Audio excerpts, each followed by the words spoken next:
বাংলাদেশের ম্যাক্সিমাম 80 থেকে 90% ব্যক্তি ফোকাস ধরে রাখতে পারে না, বিদায় তাদের কিন্তু ব্যর্থতার অন্যতম কারণ। আপনি দেখেন যত প্রতিষ্ঠিত ব্যবসায়ী আছে তারা একটা জিনিসের উপরেই ফোকাস রাখছে, ওইটাই সাকসেস হওয়ার পরে দেন সে আরো গ্রুপ অফ কোম্পানি বা 10টা কোম্পানি বা প্রতিষ্ঠান করছে, বা যে ব্যক্তিটাই সাকসেস হচ্ছে দেখবেন যে একটা জায়গা থেকে সাকসেস হওয়ার পরে সে অনেকগুলা ডালপালা সারাইছে। আমরা কি করি, আমরা মিনিমাম শুরু থেকে 3-4টা জায়গায় ফোকাস দিয়ে রাখি, আলটিমেটলি 3 থেকে 5 বছর যাওয়ার পরে কোনোটা থেকে ওইভাবে সাকসেস আসে না। ঠিক, একমাত্র মূল কারণটা কিন্তু আমাদের ফোকাস। এই ফোকাস নিয়ে আমরা একটু আলোচনা করবো আজকে। দেখেন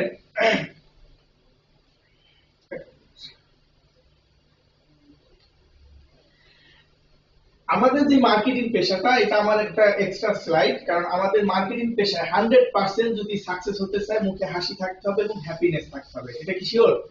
কারণ আমি যদি হাসি মুখে কথা বলি আমার কাস্টমারটা খুশি হবে, কাস্টমারটা পজিটিভলি নিবে, তাই না? আর যদি আমি মুখ গোমরা করে রাখি আমার কাস্টমার আমার কথাগুলো ওইভাবে রিসিভ করবে না। এজন্য আমাদের সর্বপ্রথম সর্বোচ্চ মুখে হাসি খুশি থাকতে হবে। পারবো তো? ইনশাআল্লাহ দেন আমরা সাকসেস হব অবশ্যই। দেখেন ফোকাস, হোয়াট ইজ ফোকাস? এই ফোকাসটা কি? এক নাম্বার কথা হলো আপনার মনোযোগ ধরে রাখা। আপনি আজকে একটা প্র্যাকটিস করবেন যে কোনো একটা জিনিস। অনেক সময় দেখবেন কি ওই যে বাচ্চারা আছে না, বাচ্চারা যখন গেম খেলে, যখন পাবজি বা যে কোনো গেমস আছে না, দেখুন ওর কি পরিমাণ মনোযোগ, ও এমন ভাবে খেলতেছে ওই দিক থেকে একটা গুলি আসতেছে বা ওই দিকে একটা লোক আসতেছে, ও কিন্তু সব দিকে খেয়াল রাখতেছে, মানে এমন মনোযোগ দিয়ে রাখতেছে। ওদিকে ওর মশায় কামড়াইতেছে কিন্তু ওদিকে কিন্তু ওর খেয়াল নাই। এটা হলো মনোযোগ, মানে আপনার এটা হলো ফোকাস। হ্যাঁ, ও কি করতেছে, এটা নেগেটিভলি করতেছে, ওইটা দিয়ে কোনো সাকসেস আসবে না। কিন্তু আমরা যারা আছি আমরা যদি ফোকাসটা ওইভাবে ধরে রাখি, ধরেন ইউনিফ্লেক্স লিমিটেড থেকে আপনি সাকসেস হবেন, আপনার ফোকাসটা এইভাবে হবে, আশেপাশে যদি আপনাকে মশা খেয়েও ফেলে বা টানতেছে ডাকতেছে কাজ হবে না, আমার ফোকাস একটা জায়গায়। কারণ ভাই আল্লাহ যা রিজিকে লিখছে ওটা আসবেই, আপনি যেখানেই থাকেন। সৎভাবে ইনকাম করতে পারেন, অসৎভাবে ইনকাম করতে পারেন, আপনার যা লেখা আছে এর বাইরে আপনি পাবেন না। এখন আপনি এটা দুটো ওয়েতে আনতে পারেন, আপনি হয়তো অসৎভাবে ইনকাম করতে পারেন, সৎভাবে ইনকাম করতে পারেন। আপনার লাইফে ধরেন আপনি 5 কোটি টাকার মালিক হবেন, এটা লিখিত আছে, আল্লাহ দিবে। এখন এটা আপনি যেভাবে না, যেহেতু আল্লাহ এটা নির্ধারিত, আমরা যেহেতু মুসলিম আমরা জানি যে আমার যা লেখা আছে এর বাইরে আমার আসবে না, তাহলে আমি একটা জায়গায় পরিশ্রম করতে গেলে সমস্যা নেই। কেন আমি প্রেশারি নিচ্ছি? কেন আমি প্রেশারি না নিয়ে আমি যদি কাজ করে যাই আমারটা আমার রিজিক এমনিতেই আসবে, তাই না স্যার?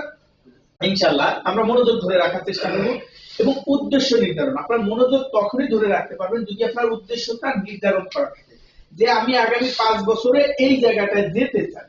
এই যে উদ্দেশ্যটা করলেন, এই জায়গাটা যে উদ্দেশ্য আমি ওখানে যাবই, ওই যে উদ্দেশ্য করলেন ওইটার কারণেই কিন্তু আপনি মনোযোগটা ধরে রাখতে পারবেন। আর যদি উদ্দেশ্যহীন থাকে আপনার আপনার যদি উদ্দেশ্য না থাকে তখন কিন্তু আপনি মনোযোগ ধরে রাখতে পারবেন না।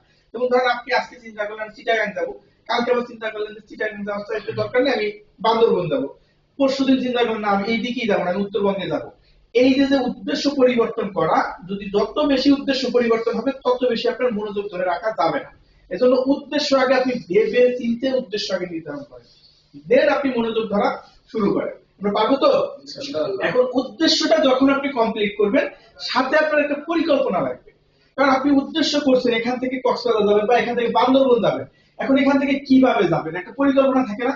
আপনি এখান থেকে রিক্সায় যাবেন, যাওয়ার পর আপনি গাড়ির টিকিট কাটবেন, টিকিট কাটার পর আপনি ওখানে যাবেন, কুমিল্লা নামবেন, ওখানে কি খাবেন, এই যে পরিকল্পনাটা, এটা কিন্তু হয়তো আমরা কাগজে কলমে করতেছি না, কিন্তু আপনি যখনই বান্দরবন যাওয়ার বা চিটাগাং যাওয়ার চিন্তা করছেন, উদ্দেশ্য নির্ধারণ করছেন, আপনার ব্রেন কিন্তু এই সিগন্যালগুলো দিয়ে দিচ্ছে, তাই না?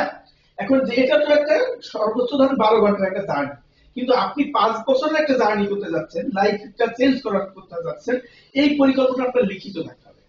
এটা আপনার ব্রেন অতদিন মনে রাখতে পারবে না, সর্বোচ্চ মনে রাখতে পারবে 72 ঘন্টা। এজন্য এই যে উদ্দেশ্যটা আপনি করলেন এটা বাস্তবায়ন করার জন্য আপনার সুন্দর একটা পরিকল্পনা লাগবে, পারবেন তো? ডায়েরি মেইনটেইন করতে হবে, একদম ডায়েরি। আপনি কখন কি প্রতিটা ঘন্টা আপনি, আমি এটা সবসময় বলি, ধরেন আপনি 5 বছরে 5 কোটি টাকা ইনকাম করবেন, ভাই টাকা তো আল্লাহর কাছে অভাব নেই, আমরা অনেক সময় চাইতে ভয় পাই, মানে চাইতে ভয় পাই, হ্যাঁ 5 কোটি টাকা, আরে ভাই কামাই করতেছেন, আমার চাইতে ছোট ছোট মানুষ 5, 10 কোটি, 50 কোটি টাকা কামাই, আমি কেন? আল্লাহ